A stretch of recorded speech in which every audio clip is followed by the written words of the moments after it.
দ্বাদশ শ্ৰেণীৰ প্ৰতিজন দৰ্শকক এই মুহূৰ্তত দিব লৈছো এটা সঞ্চয়লোকৰ খবৰ। ৰূপৈহাটৰ পশ্চিম শিঙিমাৰীত আব্দুল বাৰেকৰ মৃত্যুক কেন্দ্ৰ কৰি ৰাইজৰ উত্তাল প্ৰতিবাদ।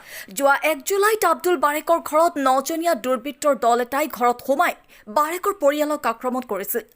আক্ৰমণত গুৰুতৰভাৱে আহত হৈ আইচিইউত আছিল আব্দুল বাৰেক।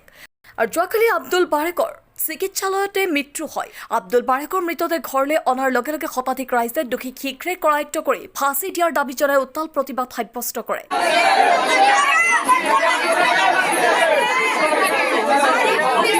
ৰূপৈহাট আৰক্ষীয়ে ইতিমধ্যে এজনক আটক কৰি বাকী আসামীক বিচাৰি অভিযান অব্যাহত ৰাখিছে। আৰু আমি পুনৰবাৰ জনাইছো এই মুহূৰ্তত এটা বিশেষ খবৰ। ৰূপৈহাট পশ্চিম শিঙিমাৰীত আব্দুল বাৰেকৰ মৃত্যু কেন্দ্ৰ কৰি উত্তাল প্ৰতিবাদ ৰাইজৰ। যোৱা 1 জুলাইত আব্দুল বাৰেকৰ ঘৰত 9জনীয়া দুৰ্বৃত্তৰ এটা দলে প্ৰৱেশ কৰি বাৰেকৰ পৰিয়ালৰ ওপৰত আক্ৰমণ কৰিছিল। আৰু এই আক্ৰমণত গুৰুতৰভাৱে আহত হৈ আইচিইউত চিকিৎসাধীন হৈ আছিল আব্দুল বাৰেক নামৰ লোকজন। আৰু যোৱাকালি আব্দুল বাৰেকৰ চিকিৎসাধীন অৱস্থাতে মৃত্যু হয়। আৰু আব্দুল বাৰেকৰ মৃতদেহ ঘৰলৈ অনাৰ লগে লগে শতাধিক ৰাইজে দোষীক শীঘ্ৰে কৰায়ত্ব কৰি ফাঁচি দিয়াৰ দাবী জনাই উত্তাল প্ৰতিবাদ সাব্যস্ত কৰে। ৰূপৈহাট আৰক্ষীয়ে ইতিমধ্যে এজনক আটক কৰি বাকী আসামীক বিচাৰি অভিযান অব্যাহত ৰাখিছে। মোৰ ডাঙৰ ককাই মেম্বাৰৰ ওচৰত কৈছে এটা বিল ঢুকাবলৈ কৈছে। তাতে মেৰাজুলে কৈছে কিয় ঢুকাব কৈ পেলাই ঝগড়া হৈছে। ঝগড়া হৈ পেলাই সিহঁতে ঘৰত গুচি গৈছে। মই ঘৰত আহিছোঁ। আহি পেলাই সিহঁতে গুণ্ডা বাহিনীৰ পৰা লৈ আহি পেলাই 15জন আহি পেলাই মোৰ ঘৰৰ পৰা এজনকৈ মাৰপিট কৰি চুচৰাই পেলাই মাৰপিট কৰিছে। মোক ইয়াত গোচা মাৰিছে, মোৰ দেউতাৰ মূৰত মাৰিছে। মোৰ দেউতা মোৰ ঘৰত 4-5জন মানুহ আছে, সবকেইটা চিৰিয়াছ কৰি থৈ দিছে। এই জায়গাটোৰ নাম কি? পশ্চিম শিঙিমাৰী। আৰু যিজন মানুহক মাৰিছে সেইজন মানুহৰ নাম কি? আব্দুল বাৰেক। আৰু সেইজন মানুহ আপোনাৰ ক'ত গৈ আপোনাৰ মৃত্যুবৰণ কৰিছে? গুৱাহাটীত মৃত্যুবৰণ কৰিছে না। আৰু এই ঘটনাটো হৈছিল কি আপোনাৰ এই জব কাৰ্ডৰ পইচা লৈ নেকি? জব কাৰ্ড অফিচত লৈছে। জব কাৰ্ডৰ বিল লৈ মেম্বাৰৰ ওচৰত চাইছে মোৰ দেউতা, এই ডাঙৰ ককাই। যিকোনো মেম্বাৰ চেম্বাৰ নাই, এই আগৰ পৰা গুণ্ডা বাহিনী কৰি আছে। আৰু আপোনাৰ কেইজন মানুহে আপোনাৰ মাৰপিট কৰিছে? আমালোকৰ 8জন মানুহ মাৰপিট কৰিছে। আপোনালোকে ৰূপৈ থানাত এজাহাৰ দিছে নেকি? দিছোঁ। আসামী ধৰিছে? এজন ধৰিছে। এতিয়া মানুহজন বৰ্তমান ডেড বডিটো ক'ত আছে? এই নগাঁও আছে। নগাঁও পোষ্টমৰ্টম কৰি আছে না? কৰি আছে। অঁ, এতিয়া আপোনালোকে প্ৰশাসনক কি আহ্বান জনাব? মই আহ্বান জনাব ফাঁচি মোৰ দেউতাৰ দিলটো মোৰ দেউতা যে ইমান কষ্ট কৰি মৰিছে, ফাঁচি লাগে। আমাৰ আৰু কি মাৰিব, আমাৰ ফাঁচি লাগে আৰু একো নালাগিব।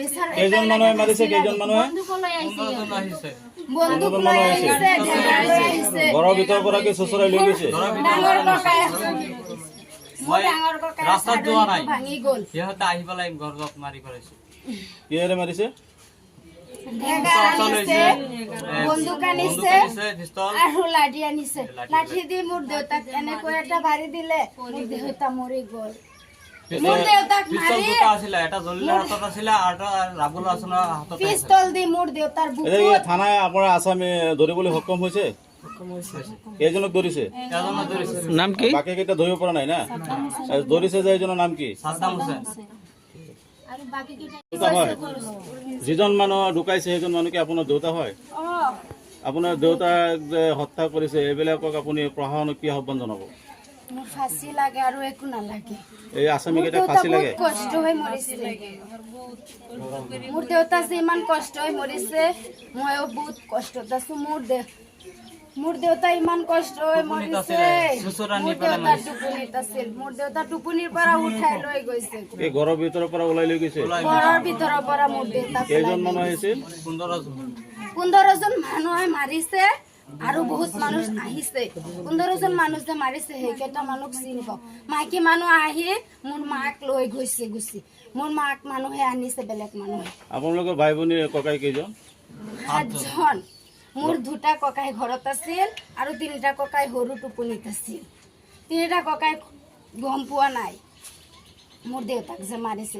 মাৰি পেলাই থৈ গৈছে। পিছত মোৰ 3টা ককাই গম পাইছে। আৰু 2টা ককায়ক মাৰিয়ে এটা ককায়ৰ চাৰণি ভাঙি গ'ল আৰু এটা ককায়ৰ চকুটো শেষ হৈ গ'ল।